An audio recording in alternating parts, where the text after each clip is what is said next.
Hi everybody, Matt Lawton here, and this is the Astrological Winds channel. I'm going to take a look at the astrological weather report for the week of December 11th through the 17th. And the two biggest events I'm going to look at this week is a new moon in Sagittarius on Tuesday at 21 degrees, and then also pretty much that night and into Wednesday, Mercury will begin its retrograde, its last retrograde period of this year.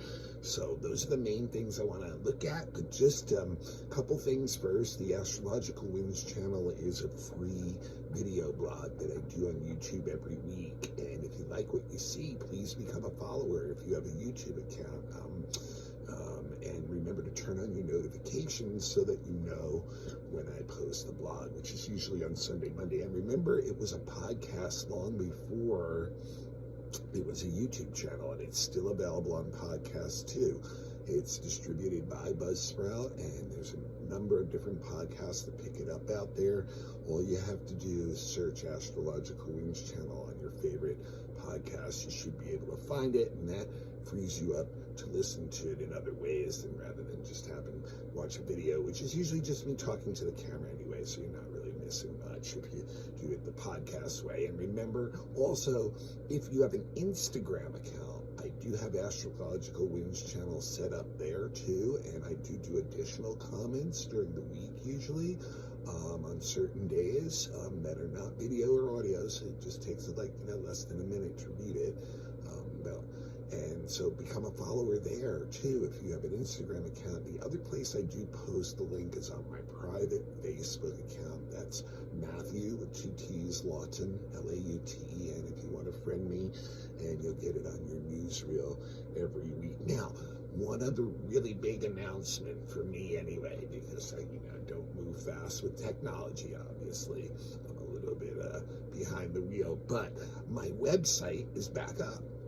So that is astrologicalwinds.com.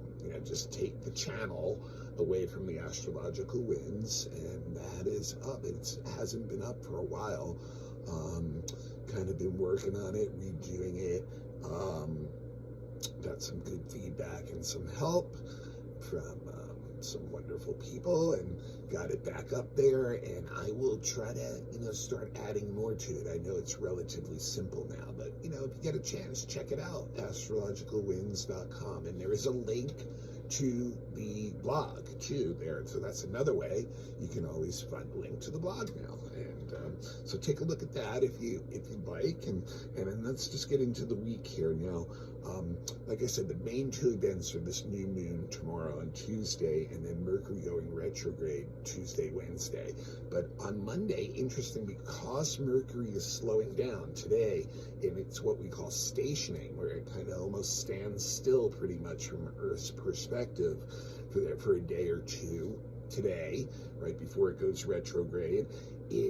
Venus is still moving forward pretty quickly, so they're going to rejoin that sextile that they had a couple weeks back. Remember I said that's as wide as they can get as far as a normal aspect, usually is about 60 degrees apart. So a very good day today to articulate your feelings and express your emotions to others, especially loved ones, people who are your friends. It gives a nice light-hearted energy to today too, just feel kind of optimistic. Also gives an artistic energy, especially with our words. Like I said, we can be very articulate, so it's a good time to express our feelings towards others and let them know how we're really feeling about them.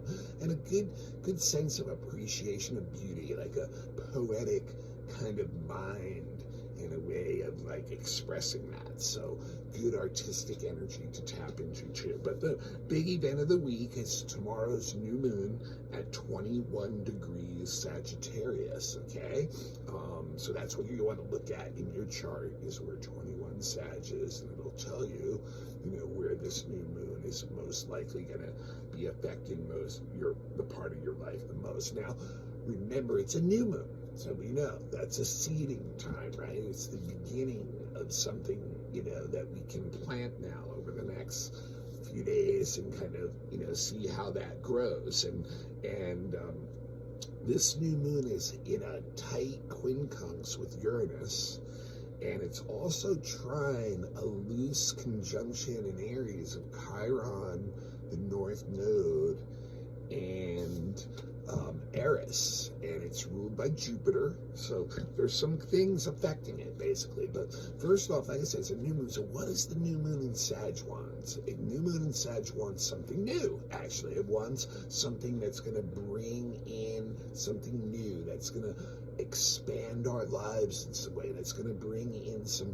growth, some personal growth, something that expands our vision, our horizon, something that we may have been holding back and doing prior to this, and now are, really sure that we want to bring in something new. So it's all about expanding our knowledge base, really, and gaining wisdom, really building upon what we already have. And so we take up a very tolerant attitude when there's Sagittarius energy kicking in, and we allow in influences from others, especially others that don't have the same kind of backgrounds as us, the same culture, the same economic strata, getting new viewpoints of things through other people, and that can also come through any kind of information. Again, this is what we call secondary education. It's like going to college about life, it's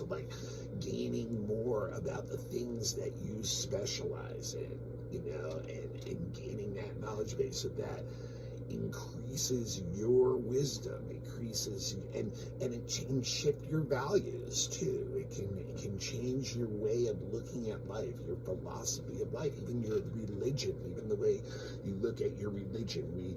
We have a lot of interest in things like that when the moon is in Sag, and also interest sometimes in law, in medicine, and things like that too. But it's really about any kind of expansion. Now, the quincunx to Uranus makes it very interesting. It gives an edgy kind of energy, everything's awkward and a little bit is off, and it may be difficult to find any kind of support, and there may be a lot of difficult kind of emotions that we're going through, and it kind of feels like we're on our own a little bit, and we can get, a little rebellious is a good way to say it, but we can really, rebel against people that we're feeling are trying to hold back who we truly are. This quincunx is saying we really need to express ourselves in some way, that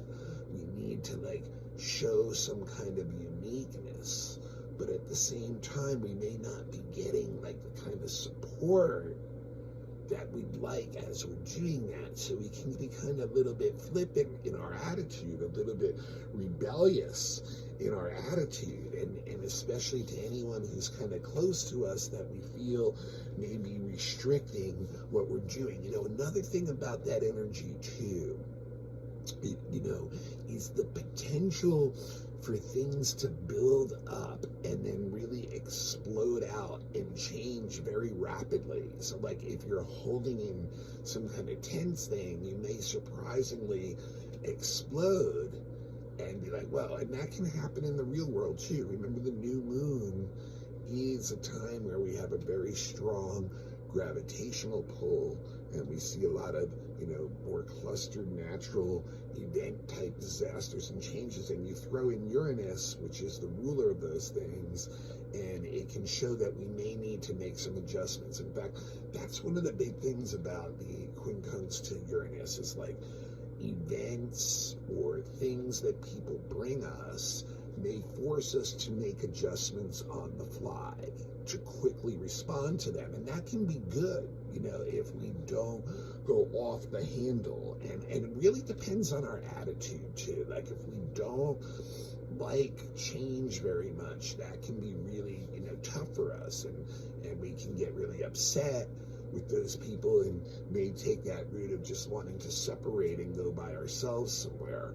Whereas if we look at it as oh, this is something new coming into my life, I can take this and make some changes really quickly, and by adjusting to these things. So it's like, and that fits in with the Sagittarius energy too, of like bringing in new things and adjusting our lives and expanding our lives. So the Uranus kind of will work with the Sag energy, but it can be awkward.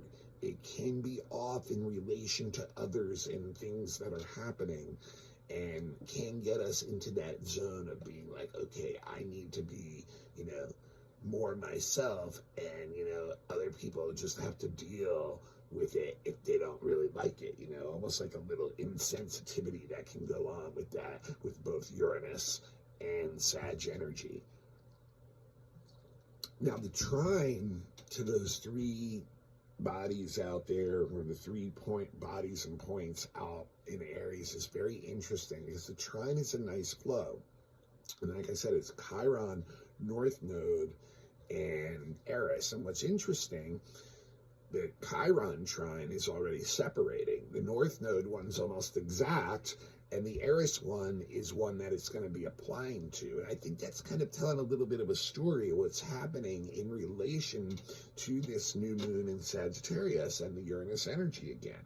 I think the trine to Chiron, basically, that's a separating one, that we got some information just recently that helped us emotionally inside make sense of some things, kind of like got things like almost more orderly for us inside, that we could find solutions, that we could tap into like talents and energy that we have available to us that are our own resources. And that felt good. Like it was like, I needed this. This is like getting a jump up. Like this is the next bit of information that I needed to get more clarity, to get a new solution, to find a new answer. So that, I think we probably got some kind of download there, if you think about it. And now, with the new moon, we have almost an exact trine to the North Node, which is saying with that new information, we adjust our life path. We adjust the dharmic journey that we're on. Because we've gotten, like I said, new ways of like updating our values, philosophies, the way we look at life, even the way we deal with other people in groups, the North Node. We can adjust all that stuff now. And the Aries part is saying, be yourself, show who you are, that you have these talents. So like we got a glimpse of that. So now we can, make some nice, easy adjustments in harmony to our goals and ambitions, especially in relation to groups and other people. It's time to do that for us. And then the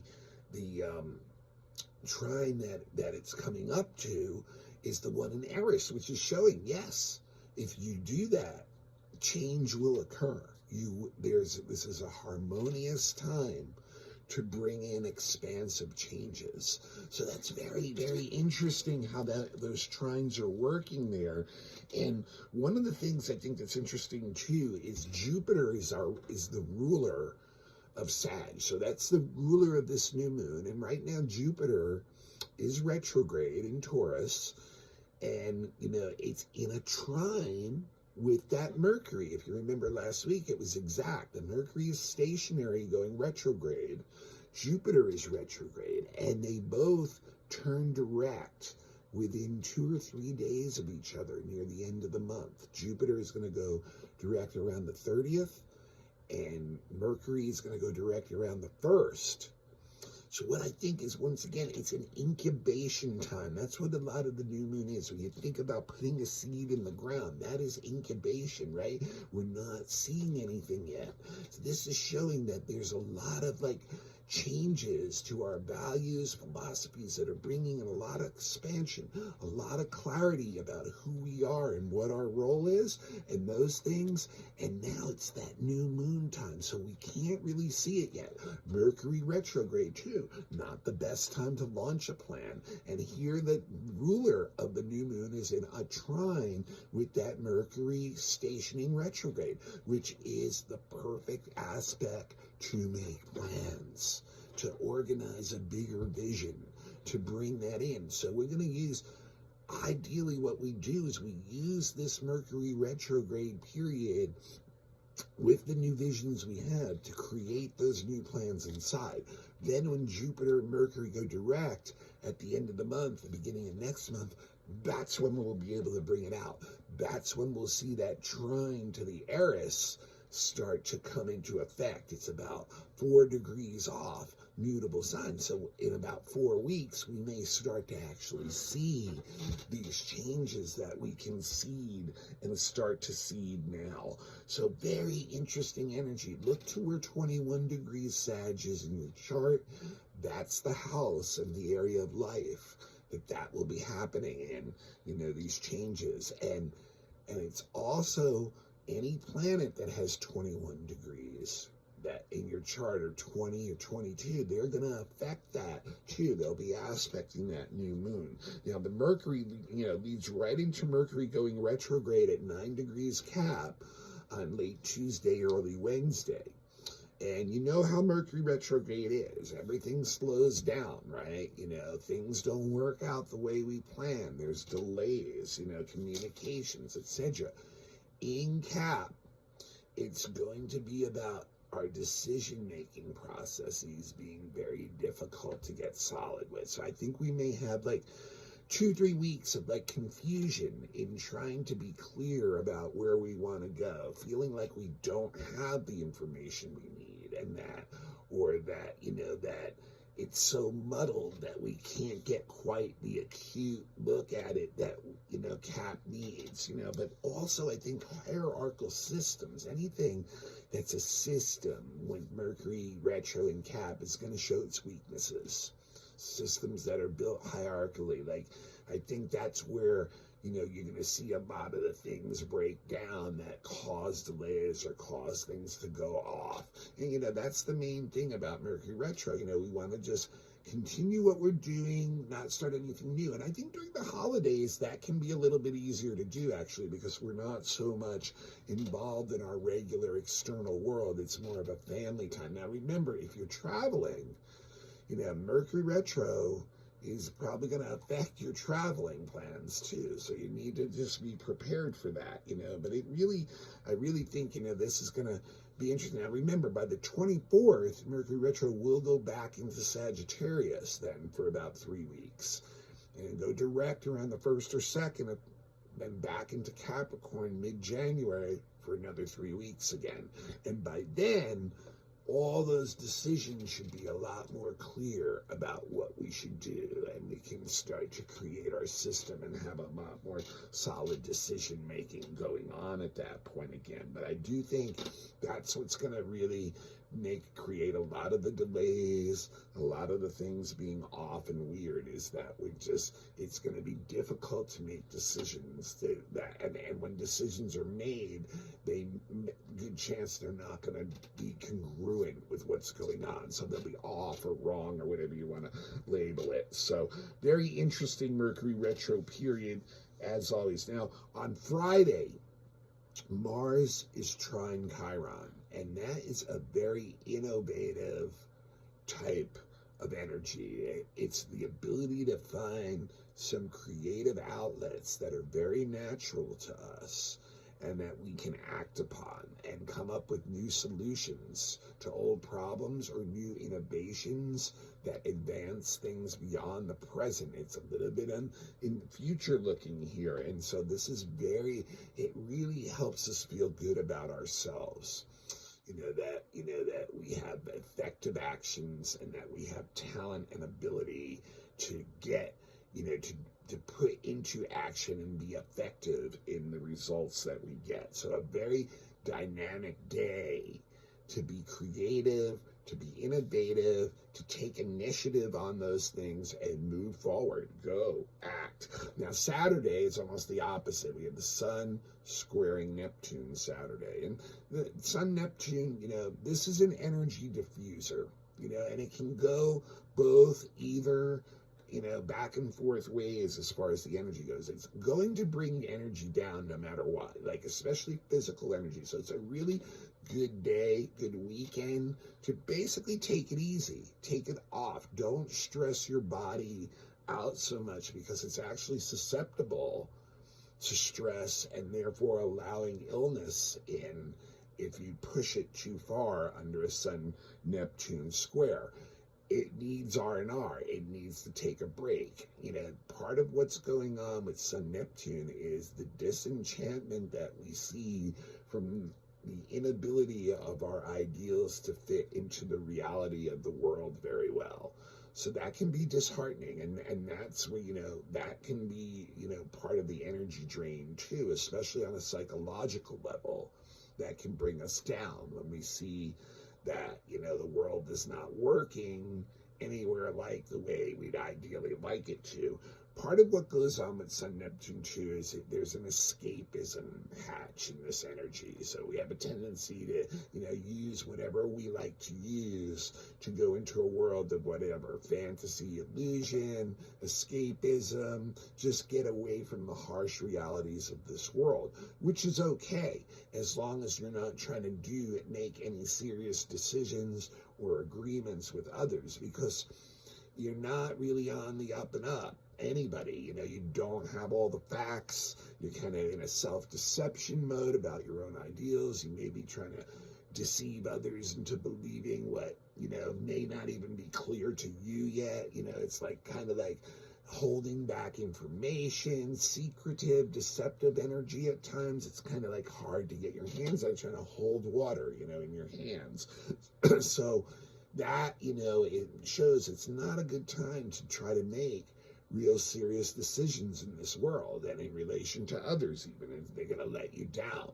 People are not going to be able to live up to your ideals. But there is a lot of, it's not only good for the R&R, but, there is a lot of creative energy that's available. You can be inspired by the tension that is between your ideal and reality, and that actually can, come in, create you to move into some creative output, like you can actually respond to that, the square, by actively creating something. And usually that's in art or some kind of spiritual or mystical realm kind of going. So both those things are good for the weekend too, doing some artistic stuff that's not strenuous, or also going on some spiritual journey, meditating, studying, spiritual stuff, whatever your belief system is, your religious beliefs or whatever that is. It's a good time to go in there. But remember, those things are also not, the blend of what's going on in the material world. Usually there's a separation between religious values and ideals and what's really going on in the real world. So we can set ourselves up again for being let down, even when we're on a journey like that. And then on Sunday, one little last aspect, Venus is quincunx Chiron on Sunday. And this gives the ability to heal relationships by separating ourselves somewhat emotionally from some of them, like, getting a grip and, realizing that maybe we were overreacting, or realizing who we need to get away from or create some kind of distance from. And so this can bring healing to ourselves and possibly even the relationship too, just kind of being more realistic about where it's at and making the adjustments we need to make in relation to that. So that's kind of like a good day.